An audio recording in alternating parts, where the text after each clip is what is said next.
Hello and welcome back, guys. So today I'm actually going to be showing you how to make plastic pegs for your BMX bike. As you can see, they're already on, and I am going to paint them up, but they've worked really well, so I guess I'll show you how to make it now. More into the video, you'll see that my pegs kind of are strange.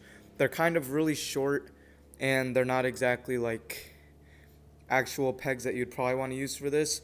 But this is the situation I'm in right now. So I know these aren't like the best pegs and aren't even really made for the type of axle I have, but I made it work. But the biggest part is just showing you how to make these plastic pegs. Also, I have this rail I just made a couple days ago. I will have a video on that coming out. I actually made that before this video, but this one should be a little shorter, so I thought I'd make this one first. So what you're going to need is basically your peg and PVC pipe. This is about, I have no idea, I think 2 feet maybe. And this is just normal, like the plain old white stuff. In general though, I think normally people use the black PVC pipe because I think it's denser. But if this works for me, well, that'll be great. So you're gonna want to get it just a little bit too small for your peg. As you can see, it's really close, but can't fit in. So in general, it should be pretty easy. If you don't know the exact size, just get one that's bigger than your peg and then go a size down. Hopefully it's like this. So now what we're gonna do is measure the peg and then cut the piece as long as the peg is. So oh my goodness. Sorry, this light always comes on like but random. Like it's almost like one every 5 videos. I have no idea why it happens. I like turn it off and then it comes back on. Anyways, that doesn't really matter. So all I did is mark on the PVC how long it was, 3.5, and both front and back are about 3.5. And I was gonna cut it with a saw, but I have a pipe cutter, so I'm just gonna use that. Okay, I lied again. My pipe cutter's too small, so I'm gonna use a saw. I'm not gonna use a hacksaw because those teeth are too fine, but I have this saw, which is kind of like medium-sized teeth, I guess. Gonna cut right through.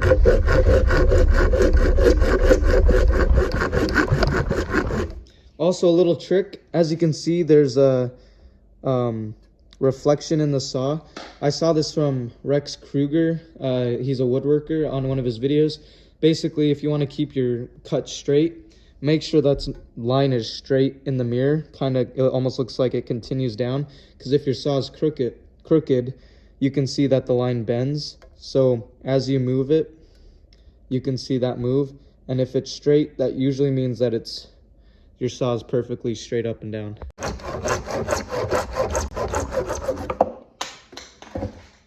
All right, wasn't a bad cut. That was pretty nice. All right, so I got 2 of them cut, same height. And now there's gonna be those little like burrs kind of on it.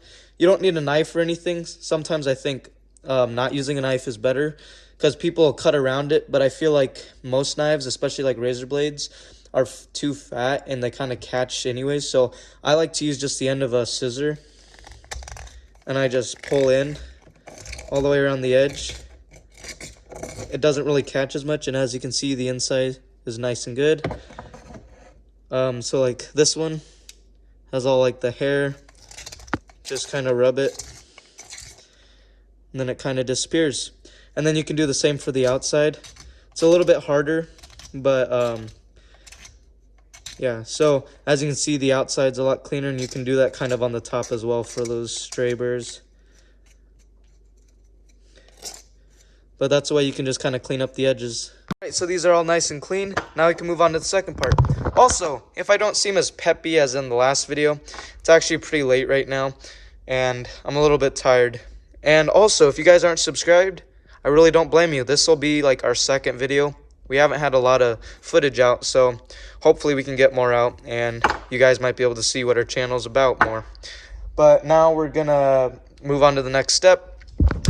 You're gonna want a heat gun or a torch. I would probably say a heat gun for me, especially because the torch kind of leaves black marks, and this is white right now. Not a huge deal because I'll probably actually just paint these anyways. But a heat gun kind of evenly distributes the heat anyways. But what we're going to want to do is heat this up to where it gets kind of malleable. And you'll be able to fit it over the peg, and it'll give it a nice tight fit. All right, I got you balanced on the beam. I don't really want to put on gloves, and this can get pretty hot, so I'm just going to hold it with needle nose pliers. Get your heat gun and do an even coat all the way around. The heat also sometimes kind of melts the burrs off, so it'll make it a nice clean finish. All right, so I've been doing this for about a minute, and you don't want to burn it really, but as you can see, it's getting squishy, kind of conforms. So you want to do that till it's nice and squishy. Just heating it back up so it doesn't cool too fast. And I'm just doing the outer edge right now so I can just get it fitted on the peg.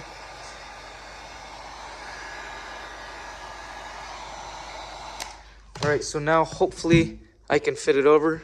Yep, there we go. So as you can see, that just squishes right on. Maybe give it a couple taps. And then now from here, I'm just gonna heat the rest of it while it's on the peg and then just keep on pressing.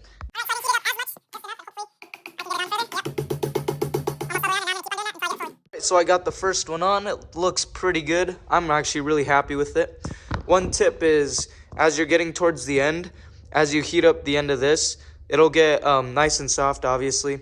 But since you're on the very edge, you might want to get something flat and then hammer on that. Because if you hammer and there's, let's just say it's going on a little tighter, you might bend the edges of the PVC pipe over.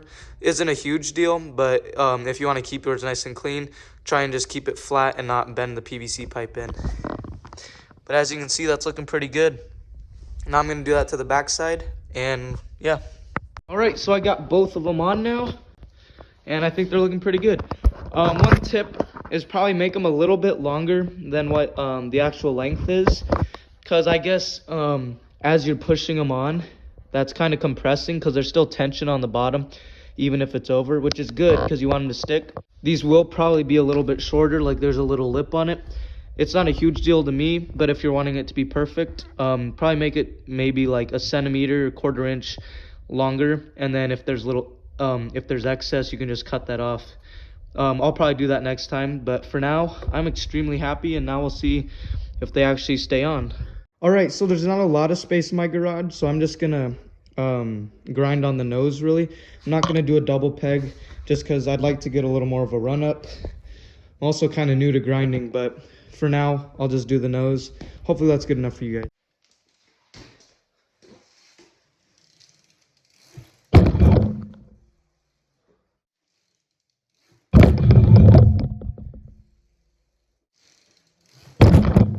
All right, so altogether, I did about 30 grinds, and I mean, it's looking pretty good. A little bit of scratches, but like, that's kind of to be expected. I could probably wipe that off, honestly, with like a wet rag, and not too much deformation. I think all in all, these are pretty good, and if they do wear down pretty close to the metal, then you can just turn it. Keep on doing that all the way around until you get your full use out of it. But this was really fun for me to do. It was kind of simple, but I've been wanting to do this for a while, and now I have, so that was really nice. But yeah, hope you guys enjoyed the video. Please like and subscribe, or don't. The choice is yours.